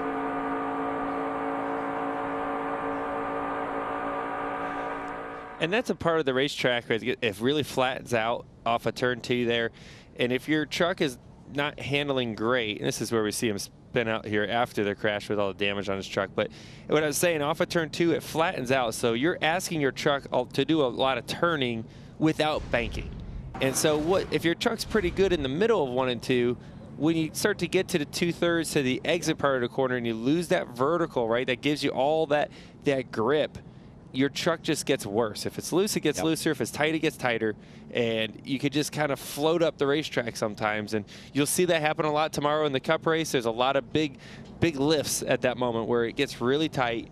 I think some of that is the reasons why we see this wreck here. Yeah, you know, these trucks run around here at 180 mile an hour, and it's a 1.5 mile track. So to be able to make 360-degree turns and within 1.5 miles, we rely on a lot of banking. And we talked about that at the start, 28-some degrees banking in the corner. Well, that banking transitions down the straightaway. When it does and you lose it, you find out quickly how much you needed that banking to go that fast to be able to handle. Yeah, we talk about point all the time, right? Get your truck pointed for the exit. And here it's just kind of tough to get that before the banking goes away. Pit road's open here, Jamie. Doesn't look like we're going to have any takers. Everybody has already pitted in the front to make it on fuel. So anyone pitting here is probably just trying to get tires and be a little better for the end of the race. Under caution for the 4th time for this incident right here. 2 trucks involved as they go to the outside wall.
Under caution here for the 4th time at Atlanta Motor Speedway. 25 laps to go for the NASCAR Craftsman Truck Series. Kyle Busch has led the most laps today, 62. Connor Mozak with issues led 30 laps. He was involved in that last incident. But how about this top 10 here, guys? Caden Honeycutt having another great day in the 45 for Nice. Yeah, really happy for him. You know, he's a driver who's worked really hard at this, winning the Snowball Derby over the offseason. And maybe he can get his first NASCAR Truck Series win. That'd be pretty good. Cars late model champ last year as well, but running full-time in the trucks. Todd. Yeah, this got done speaking to his crew chief, Phil Gould. Says a little tight, but kind of riding right now, just making some laps, but got some interesting radio going on between the Nice trucks. Bailey to stay with us until it's the last couple. I wouldn't get out of that line you're in. All I was trying to say is I didn't want him to go with the 15 when it came down to it. If he tried to do it early, you know what I mean? That's what I was trying to say. I've been talking to him too. You know, they all know, and it's in everybody's best interest for all of us to stick together, our truck. Trying to do a little teamwork here. Yeah, a little teamwork. Always challenging to do on the super speedway, right? Everyone's got to work together. Here you see it, they'll point out, though, they're all in the high lane, right? Right, they all decided to stick together, which makes them a pretty tough combo there, possibly, if they all stick together. It's going to be hard. I'm going to be honest. It's going to be hard to beat Kyle Busch right now. Yeah. You're right. He's got a fast truck. He's a very experienced race car driver. He's a very good race car driver.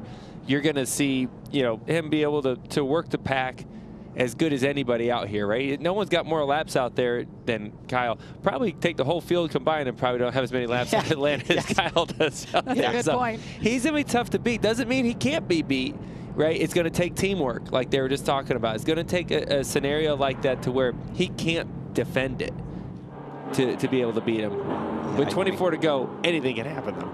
Gio Ruggiero, he didn't have to worry about a teammate to work with, so he pulled to the bottom and all the way to the front row. I like that. I've been, like we talked earlier, been very impressed with that kid to be able to jump into these trucks so quickly and be able to pick up on it. I know it's been 2 super speedways that are, you know, very unique, but he's done a good job at picking up on Still no this. practice, right? Yeah. No practice. Front row tells the story of the truck series, right? You got Kyle Busch on the outside, 66 career wins just in this series. And then you have Gio Ruggiero making his 2nd career start. Eclectic mix here, and we're going to see what they have on this restart, Jamie. 24 laps to go at Atlanta Motor Speedway. Nice push for Gio Ruggiero on the inside from Grant Enfinger, but the 99 tucked up right underneath the 7 as they go through turn 2. You see the bottom get disconnected there. The top's able to stay connected and push through. Oh, he's going to go 3 wide with Gio Ruggiero now in the middle and Grant Enfinger. Oh, that was not what Gio needed. Hung out to dry as he drops back. Brad, you said you like that 99. Do you think that's the strongest truck? Yeah, he's got the pace to keep up with Kyle. What I liked is they came disconnected on the restart off of turn 2, Joey, and he rebuilt the run by the middle of the backstretch. That tells me he has the pace to make a move when and if he wants to make it.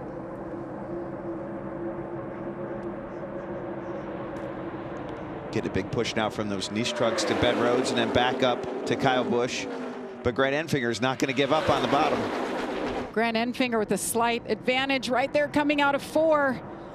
The 2020 winner here at Atlanta.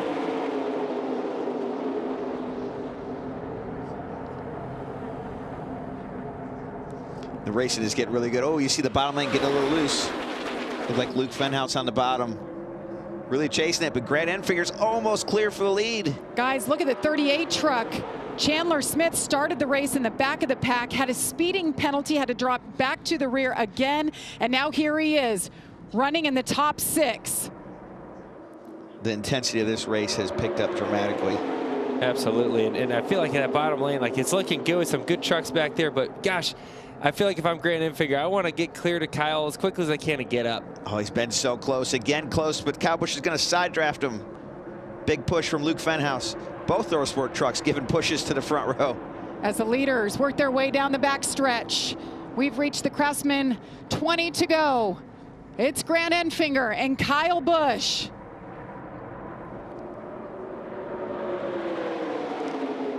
Grant Enfinger's so good on this style of track and this style of racing. A lot of wins at Talladega.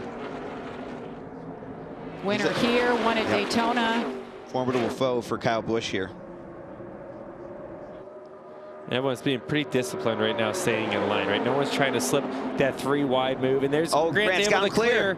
He's going to take it. Oh, and right in front of Kyle. New leader, Grant Enfinger. Guard your top. Good job. Look at Luke Fenhouse leading the pack on the bottom. And Kyle charges back up a run and shoots the bottom. And able to clear, go right back up. He's going to do the same move back. That's a great leapfrog. Back to the lead. Here's the opportunity again if Grant takes it. The loser in this was Ben Rhodes. He lost control of the second place in his row, right? Like we talked, he's shuffled back to third. He has a truck to run with these guys, but can he make that move from the third position? A lot harder than from the second position.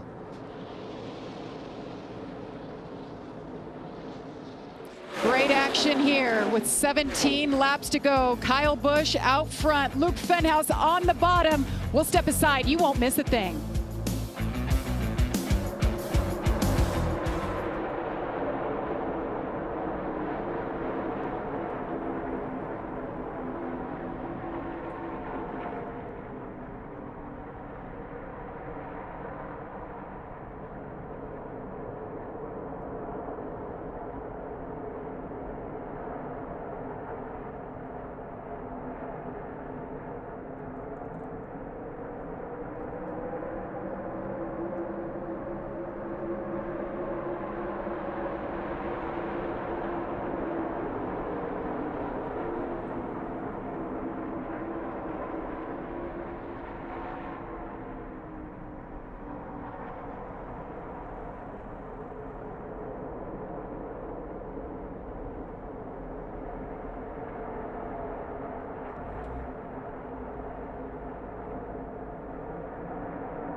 Welcome back to the Craftsman Truck Series. Chandler Smith, he's full time, gets sideways just as he was pushed out to the lead. He hangs on to it.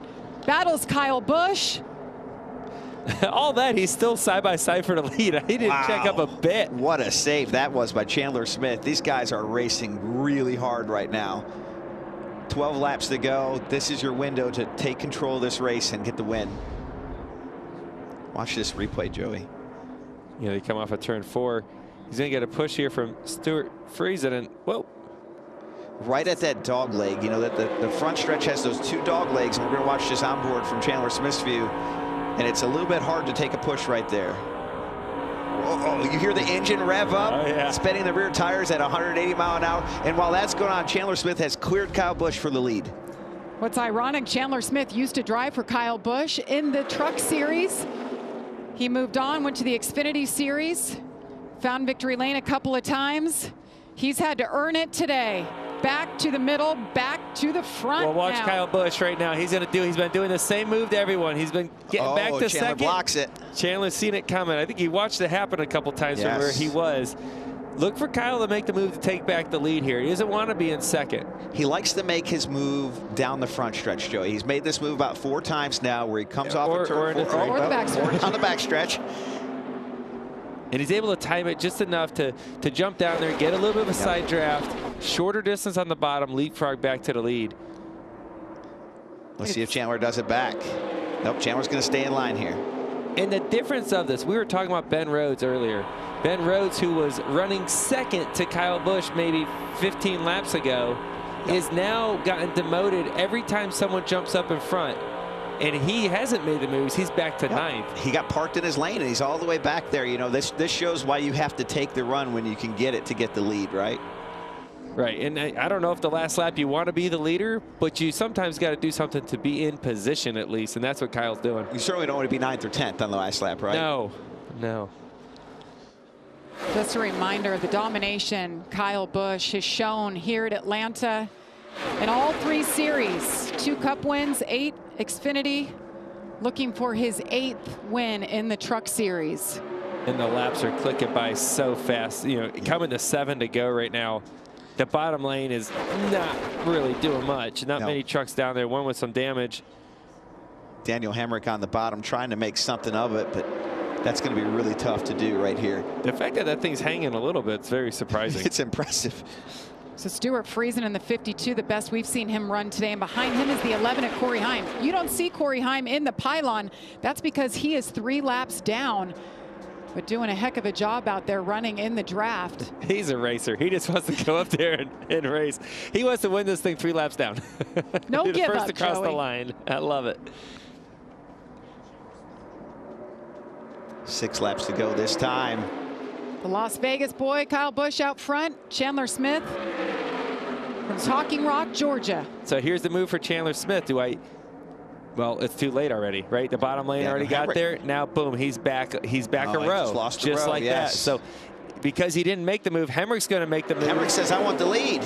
He might get it here, guys. With this truck as torn up as it is, we rode him off earlier on. I don't get it. Somehow and look at Tyler Ankrum right behind him with just as much damage. And I like what Daniel did right there. He pulled the bottom off of turn 4 so that Kyle couldn't charge the big run into 1. Right, and I think that's the move right now, is to try to pull that bottom lane. Yes. Keep them side by side back there. And here he's going to pull the top. Kyle's going to get this run, especially with a push from the 38. But not quite enough. Big one.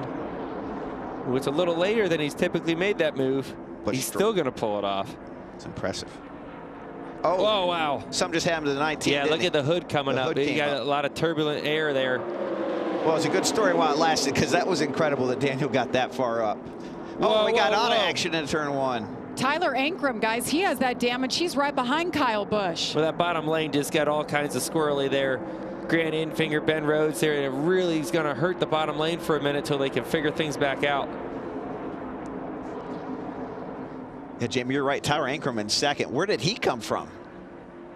He was behind Hemrick there for a little bit and rode that bottom lane all the way back up to the front. Bailey Curry's now trying to pull the bottom lane, to your point, with a push from Grant Enfinger. Stuart Friesen down there. They're getting organized down there. Do they have enough time? Kyle blocking both lanes now.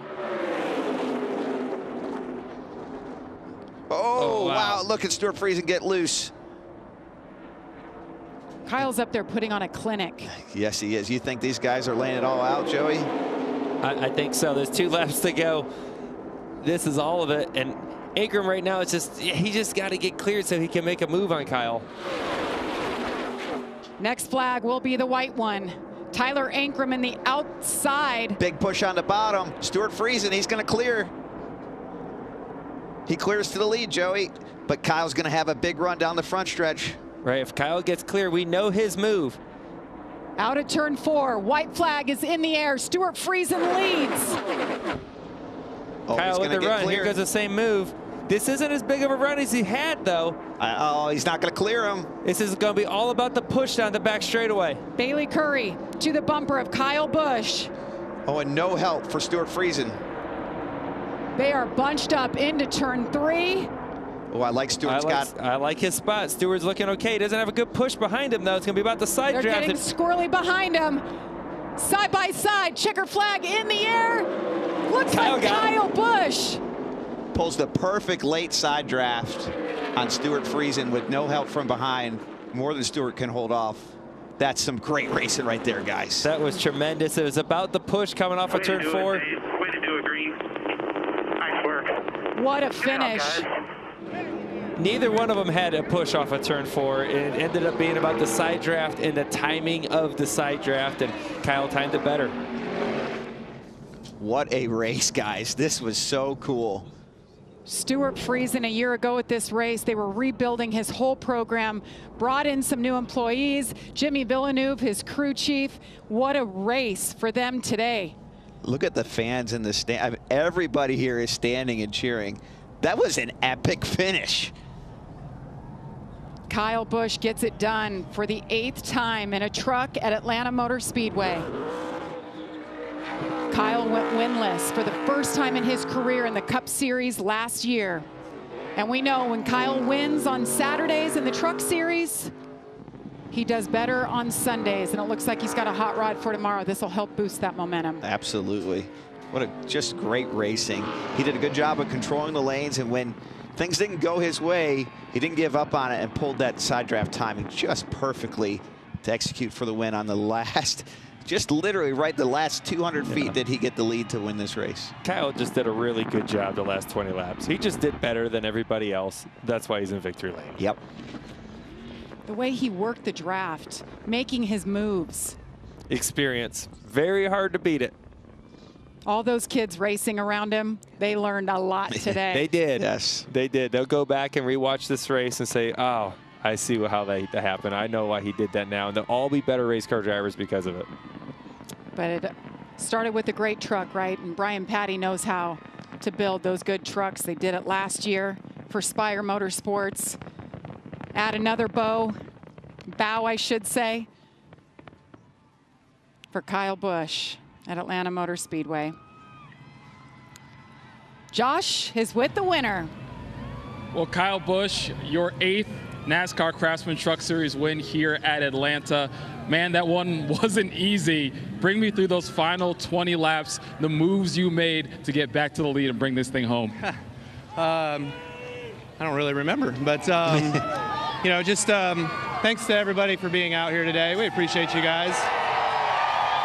Thank you. I know it's not the 70 and sunny, but it's 50 and cloudy, so y'all are troopers. But awesome run for this Spire Chevrolet and everybody at Gamebridge, Brian Patty, all the guys and girls that do a great job at Spire for building us some really good trucks to come out here with. And just trying to make sure I stayed as far forward as I possibly could, you know, when those guys would kind of cycle to me and get to the next one in front of me, next one in front of me, next one in front of me. I just kept trying to make sure that I battled back and got back to that front so I could try to control it as best as I could. But that inside was good. You know, they were rolling forward, so it made for a heck of a race. So proud that we had a heck of a race there to the finish, and it wasn't single file. So there was some mixing it up for these fans out here to see a cool show.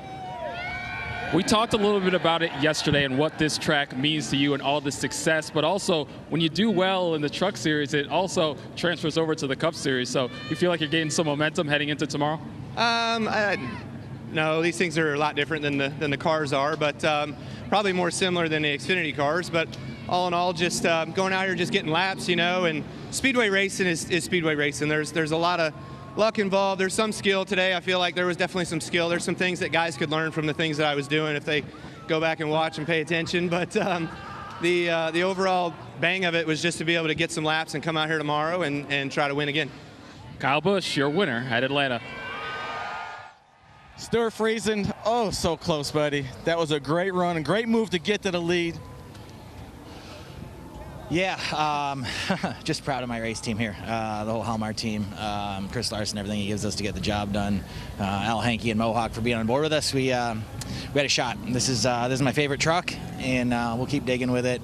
We had a shot, and I guess I got too far off my help there coming down the back the last lap, and I thought I could pack some more air on him getting into 3, and we surged ahead, but just had the surge at the wrong time and let him pack me, and then it kind of came back. But thanks to our Toyota teammates there, working good with Corey there, and you know, held us at the front, and then tried to shove Chandler like way out by him, and I said, just stick with me, I'll keep shoving you, and we'll just keep that bottom lane rolling. And then he moved up, so it kind of broke that plan apart. But Good to be racing with him again too. But just proud of our race team. It's been a grind here the last couple years, and we got stuff going in the right direction. So Jimmy did a good job calling the race.